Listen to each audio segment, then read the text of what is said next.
Hello everyone, welcome to class work institute. तो अभी हम नीट 2025 का कुछ इंपॉर्टेंट क्वेश्चंस डिस्कस कर रहे हैं और इसमें मैंने कुछ वीडियोस डाली है। तो मैंने प्रीवियस वीडियो में देखा कि ये जो टेपेटम वाला क्वेश्चन आप लोगों को नीट में आया था, उस क्वेश्चन में बच्चों को काफ़ी कन्फ्यूजन है। ठीक है, तो एक बार पहले ये क्वेश्चन देख लेते हैं कि क्वेश्चन है क्या। तो देखिए क्वेश्चन क्या था, given below are the two statement, one is labelled as a assertion A and the other is labelled as a reason R. Assertion is cells of the tapetum possess dense cytoplasm and generally have more than one nucleus. Okay, this is the assertion and the reason is presence of more than one nucleus in the tapetum increases the efficiency of the nourishing the developing microspore mother cell. ठीक है, तो ये question आया था जिसका answer मैंने पिछले video में आप लोगों को काफ़ी डिटेल में एक्सप्लेन किया था कि इसका आंसर जो है वो आंसर ऑप्शन सी है। Both assertion and reason are true and assertion is the correct explanation and the reason is the correct explanation of the assertion. ठीक है, तो इसमें कन्फ्यूजन काफ़ी है। काफ़ी बच्चों ने कमेंट किया कि ये तो एनसीईआरटी से बिल्कुल कॉन्ट्राडिक्टरी हो रहा है। तो कन्फ्यूजन क्रिएट कहाँ से होता है, पहले हम लोग ये देखते हैं। हमारी एनसीईआरटी क्लास 12 की बुक है, पेज नंबर 5 में जब आप जाएंगे तो आपको ये स्टेटमेंट मिलेगा, tapetum nourishes the developing pollen grain. तो this is the main reason जहाँ से हमारा कन्फ्यूजन क्रिएट होता है, क्योंकि यहाँ पे we can not differentiate between the pollen grains and the microspore mother cells. ठीक है, तो देखिए जब भी इस तरह का बेसिक कन्फ्यूजन क्रिएट हो तो हमारे पास क्या सॉल्यूशन है, we have to go back to the basics, है ना। हमको बेसिक्स में जाके देखना है कि कहाँ पे कन्फ्यूजन है, कैसे कन्फ्यूजन क्रिएट हो रहा है। तो अभी हम लोग बिल्कुल बेसिक से जा करके आपकी इस डाउट को क्लियर करेंगे कि होता क्या है एक्चुअल में नेचर में, टेपेटम क्या है, टेपेटम किसको नॉरिश कर रही है, मेगास्पोर्स को नॉरिश कर रही है, माइक्रोस्पोर्स को नॉरिश कर रही है, या माइक्रोस्पोर मदर सेल्स को नॉरिश कर रही है, या पॉलन ग्रेन्स को नॉरिश कर रही है, या डेवलपिंग पॉलन ग्रेन्स को नॉरिश कर रही है ना। तो यहाँ पे 3-4 हमारे पास डिफरेंट स्टेजेस आते हैं। तो सबसे पहले देखिए हम लोग बिल्कुल स्टार्ट करते हैं बिल्कुल बेसिक से। This is the structure of the flower. ठीक है, ये एक फ्लावर का बाइसेक्सुअल फ्लावर का स्ट्रक्चर है जिसमें हमारा ये जो सेंटर वाला पार्ट है, this is the female reproductive part जिसको हम लोग पिस्टल या कार्पल कहते हैं। ठीक है, तो अभी हमारा main concern female reproductive part नहीं है, क्या है, मेल रिप्रोडक्टिव पार्ट है जिसको हम लोग क्या कहते हैं, स्टेमन कहते हैं। स्टेमन का 2 पार्ट होता है, फिलामेंट एंड एंथर। ठीक है, यहाँ तक अभी भी हम लोग समझ गए हैं। अब यहाँ पे हम लोग आते हैं कि जब हम लोग अब एंथर के अंदर क्या होना है, और इस पार्ट में अगर आएँ तो ये हमारा जो कार्पल है या पेस्टल है, ये इसका भी 3 पार्ट होता है। This is the stigma, style and ovary, और ओवरी में फिर ओव्यूल्स होता है। तो सबसे पहले तो आप ये समझिए कि एंथर ये जो पॉलन ग्रेन्स है उसका फॉर्मेशन क्या होता है, क्यों होता है। सो ये हम लोग पढ़ रहे हैं sexual reproduction in flowering plants. तो जहाँ पे भी सेक्सुअल रिप्रोडक्शन होता है उसके लिए हमको क्या चाहिए, वी नीड गैमीट्स, है ना। गैमीट जो क्या होता है, सारे के सारे सोमैटिक सेल से कैसे डिफरेंट होता है, सारा का सारा सोमैटिक सेल जो होता है डिप्लॉयड होता है 2n, but gametes are haploid, they are n, just n। उनके पास जो सेट ऑफ क्रोमोसोम होता है वो सिंगल सेट ऑफ क्रोमोसोम होता है। तो दोनों, whether in the male reproductive part और फीमेल रिप्रोडक्टिव पार्ट, दोनों में क्या होता है, गैमीट का फॉर्मेशन होना बहुत ज़रूरी है, जो कि मियोटिक जो सेल डिवीजन है उसमें होता है। तो अभी ये हम लोग देखते हैं, जब हम लोग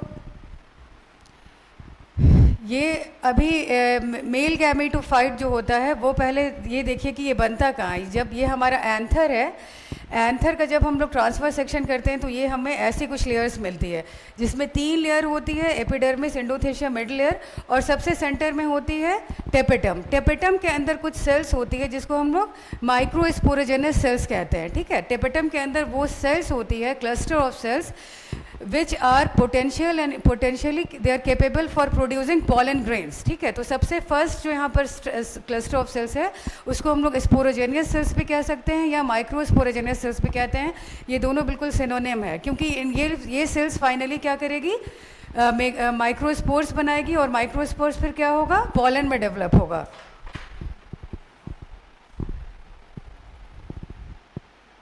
और वैसे ही सेम चीज़ होती है फीमेल रिप्रोडक्टिव पार्ट में। फीमेल रिप्रोडक्टिव पार्ट में हम लोगों को क्या बनता है, फीमेल गैमेटोफाइट बनता है, जो कि किसके थ्रू एक एग बनता है, जो कि हमारा ओव्यूल के अंदर ये जो ओव्यूल के अंदर एक मास ऑफ सेल्स होता है जिसको हम लोग न्यूसेलस कहते हैं, और इसमें से एक मेगास्पोर मदर सेल में डेवलप होता है, और वो मेगास्पोर मदर सेल्स को ये जो न्यूसेलस है वो क्या करता है, नॉरिशमेंट प्रोवाइड करता है। तो ये सबसे इम्पॉर्टेंट बात पहले तो आप ये समझ लीजिए कि नेचर में कभी भी जहाँ पे गैमीट का फॉर्मेशन हो रहा है, whether in the case of plant और एनिमल, दोनों के केस में क्या होता है, गैमीट को नेचर ने एक्स्ट्रा हेल्पर सेल्स या नर्सिंग सेल्स के साथ रखा है।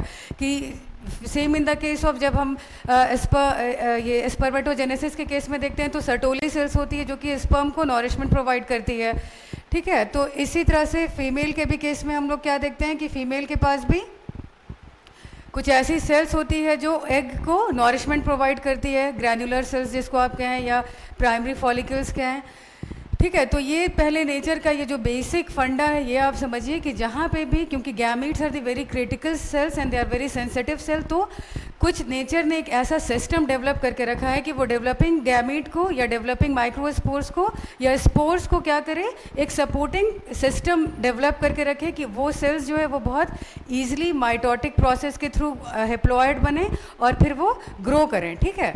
तो ये बेसिक कॉन्सेप्ट तो आई गेस आप लोग सबको समझ में आ गया होगा कि कहीं पे भी अगर गैमेट का डेवलपमेंट हो रहा है तो वहाँ पे सेट ऑफ सेल्स रहेंगी which are going to nourish those gametes, ठीक है। यहाँ पे ये सेल्स क्या है, in the case of male reproductive part in plants, यहाँ पे ये सेल्स होती है टेपेटम की लेयर।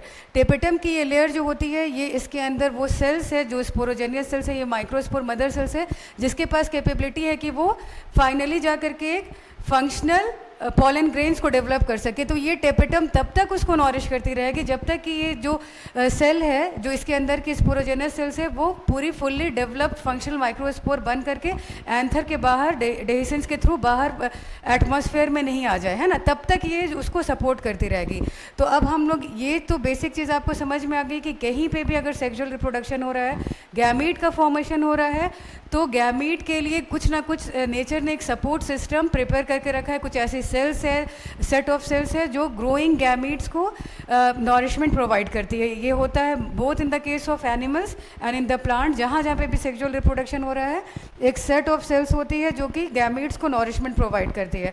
अब हम लोगों का जो कन्फ्यूजन है वो हमारा कन्फ्यूजन ये अभी भी वैसे ही रह गया है ना कि ये मेगास्पोर मदर सेल्स क्या है, सॉरी माइक्रोस्पोर मदर सेल्स और पॉलन ग्रेन में क्या डिफरेंस है, ठीक है। तो अभी हम लोग यहाँ से आते हैं।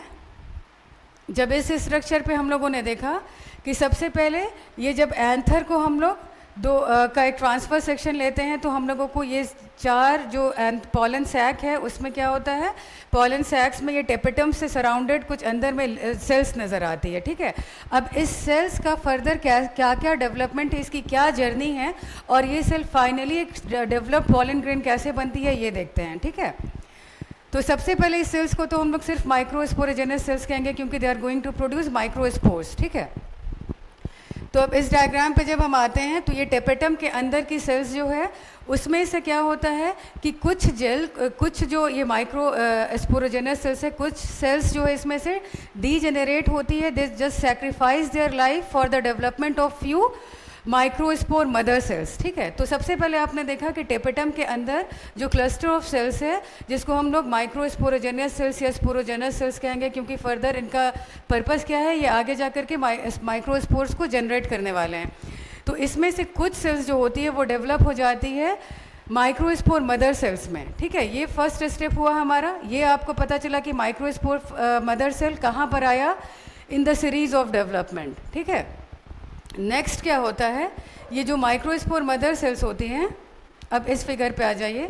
ये जो माइक्रोस्पोर मदर सेल्स होती हैं इनका मियोसिस डिवीजन होता है और 4 हेप्लॉयड माइक्रोस्पोर्स बनते हैं। क्या बनते हैं? 4 हेप्लॉयड माइक्रोस्पोर्स। और ये जो माइक्रोस्पोर टेट्राड के फॉर्म में बनते हैं जो कि अरेंज हो जाते हैं टेट्राहेड्रल या अलग अलग शेप में अरेंज हो जाते हैं, ठीक है। तो ये सारा का सारा प्रोसेस कहाँ हो रहा है? ये सारा का सारा प्रोसेस अभी भी टेपेटम के अंदर हो रहा है। तो tapetum is nourishing microspore mother sales, tapetum is nourishing microspores tetrad, ठीक है। फिर ये क्या होता है, ये देखिए ये वाला स्ट्रक्चर पे अब आप आ जाइए। ये सारे के सारे जो माइक्रोस्पोर स्पोर्स बन चुका है, जो कि इनसाइड द टेपेटम बना है। ये जो टेट्राड था, ये धीरे धीरे क्या होता है, ये सेपरेट हो जाती है। सारी की सारी जो टेट्राड जो माइक्रो स्पोर्स है वो सारी की सारी सेपरेट हो जाती है। अब ये माइक्रो स्पोर्स तो हेप्लॉयड हो चुकी है, तो क्या ये कैपेबल है कि ये इसको एनवायरनमेंट में अभी ये डेहेसेंस के थ्रू एनवायरनमेंट में आ जाए और ये पॉलिनेशन के थ्रू जा करके स्टिग्मा पे लैंड करे और फिर ये फर्टिलाइजेशन करे? क्या ये माइक्रो स्पोर्स आर डेवलप्ड और क्या ये कैपेबल है इसके लिए? क्योंकि ये तो ऑलरेडी हेप्लॉयड हो चुकी है। नहीं, अभी भी इसमें बहुत सारे चेंजेस की रिक्वायरमेंट है, जो कि जा करके हार्श जो इन्वायरमेंट है, जो आउटसाइड ये जो माइक्रो इन्वायरमेंट है जो इनसाइड द टेपेटम है, वो बहुत कंट्रोल्ड है। और क्या है, वो इनके ग्रोथ के लिए जो है वो बहुत ईजी है कि ताकि ये इसमें ग्रो कर सकें। ठीक है, लेकिन अभी भी ये जो माइक्रो स्पोर से ये रिलीज़ नहीं होगा और यहाँ पे कंटिन्यूअस टेपेटम का सपोर्ट रहेगा। तब तक सपोर्ट रहेगा जब तक कि ये ईच इंडिविजुअल माइक्रो स्पोर जो है वो फुल्ली डेवलप्ड पॉलन ग्रेन नहीं बन जाता है। फुल्ली डेवलप्ड पॉलन ग्रेन कब बनता है? जब एक माइक्रो स्पोर में फ्यू चेंजेस आता है, few external changes and few internal changes. External changes में क्या होता है, 2 लेयर्स बनती है, one from the exine and intine. अभी भी ये सारा प्रोसेस कहाँ हो रहा है? टेपेटम के अंदर हो रहा है। ठीक है, इंटाइन और एक्साइन बनती है और इसका जो इंटरनल एनवायरनमेंट था वहाँ पे भी एक माइटोटिक डिवीजन होता है, जिसमें एक वेजिटेटिव और एक वेजिटेटिव सेल बनती है और दूसरी जर्मिनेटिव सेल्स बनती है ना। उसके बाद ये जो कि हमारी क्या होती है, जाके फिर फ्यूज़ करेगी एग से। तो इस सारे डेवलपमेंट के बाद और जब ये माइक्रोस्पोर पे जो 2 लेयर बनी है, एक्साइन और एंटाइन, ये क्या होती है, जो बाहर वाली लेयर है एक्साइन, वो स्पोरोपोलेनिन की बनी होती है। और ये भी जो है वो टेपेटम के थ्रू ही, टेपेटम उसके डेवलपमेंट में, जो कि डेवलपिंग पॉलन ग्रेन है, उसके डेवलपमेंट में उसको सपोर्ट करता है। और स्पोरोपोलेनिन भी उसको प्रोवाइड करता है कि वो बाहर के हार्श इन्वायरमेंट को जा करके फेस कर सके। ऐसा नहीं कि ये अगर एंथर के बाहर निकला तो वो सर्वाइव ही नहीं कर सके। तो वो सर्वाइव करने के लिए जो भी इसमें चेंजेस होता है वो सब इनसाइड द टेपेटम ही होता है। उसके बाद फिर क्या होता है, जब इसमें कुछ जेनरेटिव अंदर में चेंजेस होता है। अब ये सारे चेंजेस के बाद नाउ अब microspore is fully developed into a mature pollen grain. अब ये मैच्योर पॉलन ग्रेन जो होता है वो after the dehiscence of this anther wall, ये पॉलन ग्रेन फिर एनवायरनमेंट में डिस्पर्स होता है, जो कि क्या करता है, पॉलिनेशन कॉज करता है। तो ये पूरा प्रोसेस है। तो आई गेस ये पूरा का पूरा कॉन्सेप्ट आपको क्लियर हो गया होगा कि कहाँ कि टेपेटम किसको किसको नॉरिश करता है। देखिए, टेपेटम बिल्कुल स्टेज 1 से, ठीक है, स्टेज 1 से आप स्टार्ट अगर हम करते हैं, स्टेज 1 में जब मेरे पास सिर्फ अभी क्या है, स्पोरोजेनस सेल्स है या माइक्रो स्पोरोजेनस सेल्स है, जो कि डेवलप करेगी मेगा स्पोर मदर सेल में। यहाँ पे भी टेपेटम ने नॉरिशमेंट अपना प्रोवाइड किया। उसके बाद जब एक माइक्रो स्पोर मदर सेल, जिसके मियोटिक का डिवीजन होता है, मियोसिस के बाद 4 ये टेट्राहेड्रल माइक्रोस्पोर्स बनते हैं या टेट्राड माइक्रोस्पोर्स टेट्राड बनते हैं। थ्रू ये सारा प्रोसेस अभी भी टेपेटम के अंदर हो रहा है और टेपेटम क्या कर रही है, इसको नॉरिशमेंट प्रोवाइड कर रही है। यहाँ पे भी नॉरिशमेंट प्रोवाइड कर रही है। फिर अगेन जब सारा का सारा हेप्लॉयड माइक्रोस्पोर्स बन जाता है, तो ये हेप्लॉयड माइक्रोस्पोर्स को भी टेपेटम कंटिन्यूअसली सपोर्ट प्रोवाइड करती है। और कब तक सपोर्ट प्रोवाइड करती है? जब तक कि ये एक मैच्योर पॉलन ग्रेन नहीं बन जाए। ठीक है, इस माइक्रोस्पोर के ऊपर कुछ एक्सटर्नल चेंजेस होता है, उसकी कवरिंग होती है, और इंटरनल चेंजेस होता है, एक माइटोटिक डिवीजन होता है। और ये इतने ज़्यादा सपोर्ट और इतने ज़्यादा नॉरिशमेंट और डेवलपमेंट के बाद एक ये जो मेरा पॉलन ग्रेन है, now it is fully developed to face the external environment, जो कि बहुत हार्श होने वाला है। उसको फेस करने के लिए ये टेपेटम उसको कंटिन्यूअस सपोर्ट करती है। ठीक है, तो आई गेस ये पूरा का पूरा प्रोसेस समझ में आ गया होगा कि माइक्रोस्पोर्स पहले तो हमारे स्पोरोजेनस सेल्स को सपोर्ट करती है, सेकंड माइक्रोस्पोर मदर सेल्स को भी नॉरिश करती है और उसको हेल्प करती है डेवलपमेंट में। उसके बाद जो माइक्रोस्पोर्स टेट्राड बनते हैं, नंबर 3, इसको भी सपोर्ट करती है। ये सारी चीज़ टेपेटम वॉल के, टेपेटम लेयर के अंदर ही हो रही है। उसके बाद जब पॉलन ग्रेन का डेवलपमेंट स्टार्ट होता है, जो कि आपकी एनसीईआरटी की लाइन है, जिससे बच्चों को बहुत ज़्यादा कन्फ्यूजन हो रहा है, ये डेवलपमेंट भी कहाँ होता है, इनसाइड द टेपेटम। तो यहाँ पे भी हमारा 4 नंबर आ गया। यहाँ पे भी टेपेटम जो है वो नॉरिशमेंट प्रोवाइड करती है और ये जो फुल्ली मैच्योर एंथर है, फिर ये एनवायरनमेंट में डेहेसेंस के थ्रू रिलीज़ होता है और पॉलिनेशन कॉज करता है। तो आई होप ये पूरे की पूरा कॉन्सेप्ट आपको समझ में आ गया होगा, बिल्कुल इनिशियल से लेकर के कि सेक्सुअल रिप्रोडक्शन में जब गैमीट का प्रोडक्शन होता है तो जितनी भी सेल्स जो कि गैमीट बना डिप्लॉयड सेल से हेप्लॉयड सेल्स बनती है, गैमीट्स बनती हैं, उसको कंटिन्यूस सपोर्ट की ज़रूरत है। एक सपोर्ट सिस्टम होता है जो कि both in the plant kingdom और एनिमल सेल्स दोनों में देखा जाता है, ठीक है। उसके बाद ये जो माइक्रोस्पोर, मदर सेल्स और पॉलन ग्रेन का कन्फ्यूजन था, आई गेस ये सारा का सारा आपका क्लियर हो गया होगा। तो आई होप ऐसे कुछ और इन्फॉर्मेटिव वीडियोस के साथ फिर मिलते हैं और नीट का कुछ और 2025 के ऐसे कॉन्सेप्चुअल और थोड़ा कंफ्यूजिंग ट्रिकी क्वेश्चंस को सॉल्व करते हैं। Okay then.